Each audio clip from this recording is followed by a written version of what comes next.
Hello friends, स्वागत है आपका अपने YouTube channel SMC by Bhupendra sir में। अगर आप कल 22 फरवरी को बोर्ड एग्ज़ाम देने जा रहे हैं और अगर आप 12th या हाई स्कूल में हैं तो आपके लिए ये वीडियो बहुत इम्पोर्टेंट है, क्योंकि आपको ये जानकारी होना बहुत ही ज़रूरी है।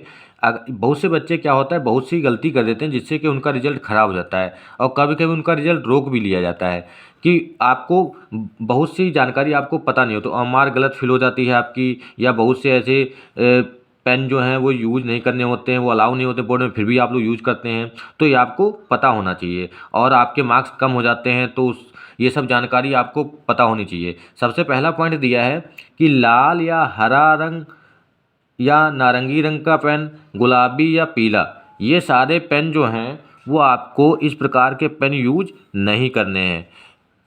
ठीक है, चाहे आपका रेड पेन हो या ग्रीन, इस प्रकार के नीले, पीले या नारंगी, गुलाबी, कोई भी पेन आपको यूज नहीं करने हैं। इस प्रकार के कोई भी पेन आपको यूज नहीं करने, सिर्फ आपको नीला पेन और ब्लैक पेन मतलब काला पेन, इस प्रकार का पेन यूज करना है। और आपको जेल पेन भी यूज नहीं करना है। जेल पेन से क्या होता है, उसकी स्याही जो है अगर आप उधर लिखें तो उसके पीछे उसकी स्याही छप जाती है, तो उसको उस साइड में लिखने में आपको दिक्कत होगी। जेल पेन भी यूज नहीं करना है, जेल पेन का भी यूज आपको नहीं करना है, ये हो जाता है। और आपको इसमें स्केच, जो आपकी स्केच होती है, स्केच भी आपको यूज नहीं करनी है, चाहे आपकी लाल हरी कोई भी हो। जिससे आप हेडिंग डालते हैं, आपको पेन ले लेना है नीला, या आप ब्लैक स्केच ले सकते हैं। कौन सी ले सकते हैं? ब्लैक स्केच जो होती है, काली स्केच जो होती है, वो उससे आप हेडिंग डाल सकते हैं, क्योंकि उससे भी आपका उधर पीछे छप जाता है। तो आपको पेन ले लेना है मोटा, मोटी निब वाला, जिससे आपको हेडिंग डालने में दिक्कत ना हो। तो आपको लाल, हरा, इस प्रकार कोई भी पेन यूज नहीं करने हैं और आपको वही पेन यूज करने हैं जिससे आपने अब तक लिखा है, जिससे राइटिंग अच्छी बनती है। ज़्यादा पतली निब का भी पेन यूज नहीं करना है। फिर अगला है कटिंग या ओवर राइटिंग या व्हाइटनर का प्रयोग। आपको कॉपी में कटिंग बिल्कुल भी नहीं करनी है। कटिंग से क्या होता है, आपका कॉपी में जो अच्छे मार्क्स आने होते हैं वो कट जाते हैं, क्योंकि एग्जामिनर की नज़र तुरंत कटिंग पे जाती है, वो आपका फिर आंसर जो है उसको पढ़ता है। आपने अगर कटिंग की, बीच में अगर आप कोई लॉन्ग क्वेश्चन लिख रहे हैं, कहीं पे आपको छोटा सा शब्द कोई गलत होगा, उसको कट ना करें, आप लिखते जाइए, कोई दिक्कत नहीं है।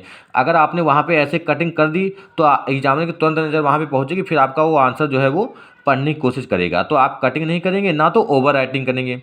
ओवर राइटिंग, ये कोशिश करिए कि आपकी कटिंग ओवर राइटिंग बिल्कुल हो ही ना। और सबसे मेन है व्हाइटनर का प्रयोग। आपको बोर्ड पेपर में व्हाइटनर का प्रयोग अलाउ नहीं है, ना तो ओएमआर सीट में। ओएमआर सीट में अगर आपने व्हाइटनर का प्रयोग किया या ओवर राइटिंग की या कटिंग की या उसको खुरच दिया, ओएमआर जो प्रश्न आप मार्क करते हैं, तो आपकी ओएमआर सीट चेक नहीं होगी। सबसे मेन पॉइंट ये है कि आपको कटिंग, ओवर राइटिंग, व्हाइटनर प्रयोग नहीं करना होता है बोर्ड एग्जाम में। फिर आपका आ जाता है गाना या शायरी। बहुत बच्चे क्या करते हैं, आपको अगर अच्छे से पेपर तैयार नहीं है तो उसमें कहीं पे कुछ नीचे लिख देंगे, गाना लिख देते हैं, शायरी लिख देते हैं, तो उससे आपके नंबर कट जाते हैं। क्योंकि आपको पूरे साल आपने जो पढ़ाई की, आप उससे रिलेटेड लिखिए। जैसे प्रश्न अगर आपका वो नहीं आया तो उस पाठ में जो रिलेटेड है, उस प्रश्न से जो रिलेटेड वो लिखिए। आप गाना या शायरी क्यों लिखे? पूरे साल आपने क्या पढ़ाई की है? और बहुत से बच्चे ऐसे लिखते हैं कि हम अगर फेल हो जाएंगे तो ये हो जाएगा, वो हो जाएगा। तो आपको कुछ भी नहीं लिखना है, आप अपने से रिलेटेड कुछ भी नहीं लिखेंगे, सिर्फ आपको प्रश्न का उत्तर देना है और उसी से रिलेटेड लिखना है, बस। फिर आगे है बीच बीच में जगह छोड़ना। बीच बीच में जगह छोड़ना मतलब, अगर जैसे प्रश्न आपने कोई किया, उसके बीच में आपने बहुत सारे गैप छोड़ दिया, अगर उस समय आपकी कॉपी चेक होती है तो आपको वो नकल मानी जाती है कि आपने जगह क्यों छोड़ी। आपको जगह नहीं छोड़नी है, आपको जो प्रश्न आता है पहले उसे करें। अगर कोई दिक्कत है तो उसको आप बाद में कर सकते हैं। जिस प्रश्न में आपको कोई समस्या आ रही है तो उसको बाद में कर सकते हैं। सबसे पहले जो प्रश्न अच्छे से आता है उसको करेंगे, अन्यथा आपको अगर सारे प्रश्न आते हैं तो सीरियल से करते जाएंगे। बस आपको सीरियल का भी ध्यान रखना है। अगर नहीं आता तो पहले वाला प्रश्न जो है वो बाद में कर सकते हैं, और जो बाद वाला है उसको पहले कर सकते हैं, कोई दिक्कत नहीं है। ये आपका हो जाता है। उसके बाद आपका आता है रुपए। रुपए या पैसे, रुपए या पैसे।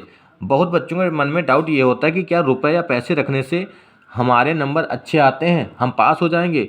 नहीं, बिल्कुल नहीं होता है। अगर आपने कॉपी में कुछ भी नहीं लिखा है, अगर आपने रुपए रख दिए तो उससे आप पास नहीं हो सकते। क्योंकि रुपए रखने से आपकी कॉपी में ज़रूरी नहीं कि आपने सारे क्वेश्चन ही किए होंगे। आपने कुछ भी नहीं लिखा तो आप पास नहीं होंगे।